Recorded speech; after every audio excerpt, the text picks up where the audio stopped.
Bonjour et bienvenue à tous, bande de bebop bidibop, c'est Drinja et bienvenue dans la première vidéo de la série Les premiers pas de l'exilé. Aujourd'hui, nous allons parler d'une étape essentielle, non, primordiale, non, bibopale. Dans votre nouvelle vie de joueur de PoE, j'ai nommé le choix du personnage, ou plus précisément, du build. En effet, dans PoE, c'est davantage le sort principal qui va dicter la direction à prendre, plutôt que le fait de se dire ok, je vais partir sur un gros barbare avec une grande hache, ou un Joe qui tire des petites flèches. Bah quoi, t'aimes pas les arcs? Wow, ta gueule.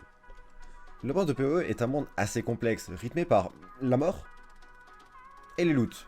En effet, tout a un coût dans ce jeu. C'est pour ça qu'aujourd'hui je vous présentais une série de builds qui coûtent absolument rien du tout et que vous pourrez adopter à vos débuts pour pouvoir bien prendre en main le jeu.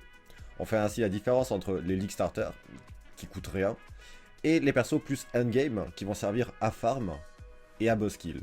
J'ai fait une petite sélection de gameplay dans des styles de jeu vraiment différents pour satisfaire le plus grand nombre d'entre vous. On va donc pour chacun de ces builds résumer ses points forts, ses points faibles et vous montrer quelques images de gameplay. C'est parti. Numéro 1, le Slayer Cyclone Impale, un des League Starters et des gameplays les plus populaires du jeu. Vous connaissez tous le fameux barbare qui tourbillole, qui balance des insultes, qui décapite tout le monde. Ouais, ce gars. Le spell fonctionne d'une manière assez simple, comme vous pouvez le voir. Vous courez, vous tournez, tout le monde meurt. Beaucoup d'avantages en early, très facile à prendre en main, capacité à clear, insane. Un boss kill, vraiment très fort. Défensivement parlant, vraiment solide. Et un perso qui peut très vite devenir un perso endgame. On voit le seul point négatif du Cyclone, c'est que on est au corps à corps, ça reste relativement dangereux de ce côté-là. Et le gameplay peut vite endormir. Numéro 2, le Gladiator Lacerate. Donc ça, c'est pour le type de joueur qui aime pas vraiment mourir. Donc c'est un petit tank sur pattes qui bloque tout et qui défonce tout sur son passage. Le gameplay réside autour du spell Lacerate, un petit spell semi-distance qui clear en zone devant vous. Vous êtes toujours protégé des coups derrière l'oreille grâce à une grande armure et un grand bouclier. Les avantages comme précédemment, c'est un gameplay qui est très peu coûteux, qui est très safe et qui a un clear qui est plutôt correct. De l'autre côté, c'est un personnage qui n'a pas un DPS insane et un clear incroyable à moins d'investir beaucoup dedans. Néanmoins, pour moi, ça reste un perso qui est vraiment très correct et je le recommande. On continue avec un gameplay tout beau, tout chill, le Stormbrand Hierophant. En effet, un gameplay assez oublié des dernières saisons qui refait surface grâce à une nouvelle GM support, Archmage. Tout simplement, pour résumer le gameplay Brand, vous lancez un bâton. Vous lancez un bâton sur un ennemi, il fait what? Il meurt. Ce gameplay vous permet d'anéantir des maps, des boss en toute tranquillité. Le gameplay Brand est vraiment chill et vous êtes vraiment tanky. D'un côté, le build peut commencer à coûter énormément si vous voulez aller plus loin avec. Mais sinon, pour débuter le jeu, vous pouvez être vraiment très bien avec. Et sans un contagion. Donc pareil, encore une fois, on va parler des grands favoris des League Starters de cette saison. Les fans de Dot, d'affliction et de ténèbres dévorant l'âme des damnés vont se retrouver clairement dans ce build. Il est extrêmement fort en termes de clear. Vous verrez des hordes entières d'ennemis mourir en 2 touches. Pour le résumer, c'est très simple, vous jouez avec un gameplay à dot, essence drain, un dot mono-cible, contagion qui spread les dots à la mort. Résultat, le gameplay est smooth et beaucoup plus complexe que les autres développés dans cette vidéo. Il possède un grand potentiel de endgame. Seul point négatif, c'est que le mono-cible laisse à désirer et si vous voulez monter, ça va être vraiment au détriment de votre survie. Nous continuons notre course folle avec le saboteur Ball Lightning. Donc sachez que je vous parle de ce spell, mais il y a plein d'autres mines qui se jouent avec le saboteur. Donc sur la même lignée que les Sansra, le mineur est un build très populaire en early. Pour vous résumer ce gameplay, c'est très simple. On va parler du type qui prend des mines, qui les jette par terre, les mines explosent, tout le monde meurt, il loot, c'est exceptionnel. Il permet de clear les maps de manière incroyable, d'annihiler vraiment les boss avec genre 3 Poké-dollars en poche, peut-être 4.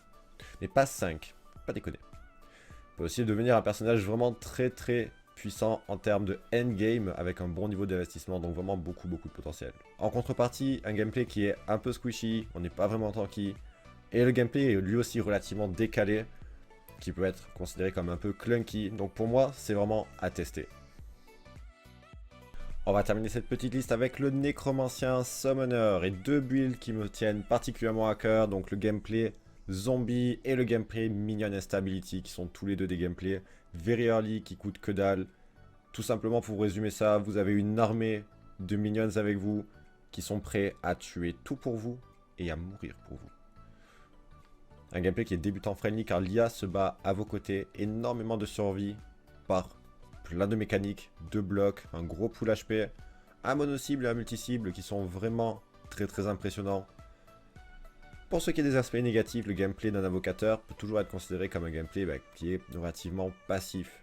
Donc pour moi, c'est à vous de jouer, mais il vous permettra de découvrir le jeu d'une manière vraiment très chill. Mais et là vous allez me dire, mais Drinjouille, espèce de sac des ténèbres, léchant des fraises et des beignets à la... Qu'est-ce que je joue au final? Qu'est-ce que je fais? Ce à quoi je répondrai, wow, ça va pas. Non, plus sérieusement, l'intégralité de ces gameplays sont vraiment accessibles rapidement, sont vraiment très beginner friendly. Ce que je peux vous conseiller de mieux, c'est de regarder les gameplays, de voir comment vous vous sentez en termes de feeling et sur un aspect visuel, et de faire votre choix. Si vous en prenez un parmi cette liste, vous ne vous tromperez pas. Évidemment, il y a plein d'autres builds qui sont disponibles, par exemple sur PoE Vault. Je vous invite aussi à jeter un œil de ce côté-là, peut-être que vous trouverez aussi votre bonheur. Et c'est ainsi que se termine ce premier épisode de la série Les Premiers Pas de l'Exilé. Le but de cette série est de vous résumer d'une manière claire, précise et rapide les points fondamentaux du jeu. Aujourd'hui, nous avons traité du choix du build. Vraiment le socle. C'est la base. C'est les fondamentaux. Dans la prochaine vidéo, nous traiterons de tout ce qui va être du endgame. Donc, fonctionnement de l'Atlas, de la mine, du temple, de Yun, de tout le bordel possible et inimaginable pour que vous puissiez aborder votre saison en toute tranquillité. Si vous avez des questions, n'hésitez pas à les poser dans les commentaires ou directement sur Twitch, le lien sera dans la description. De la même manière, ceci est ma première vidéo et je suis vraiment très content que vous l'ayez regardée. Si vous avez des commentaires, si vous avez des idées pour s'améliorer, des remarques, ou des insultes, non, pas, quoique, non.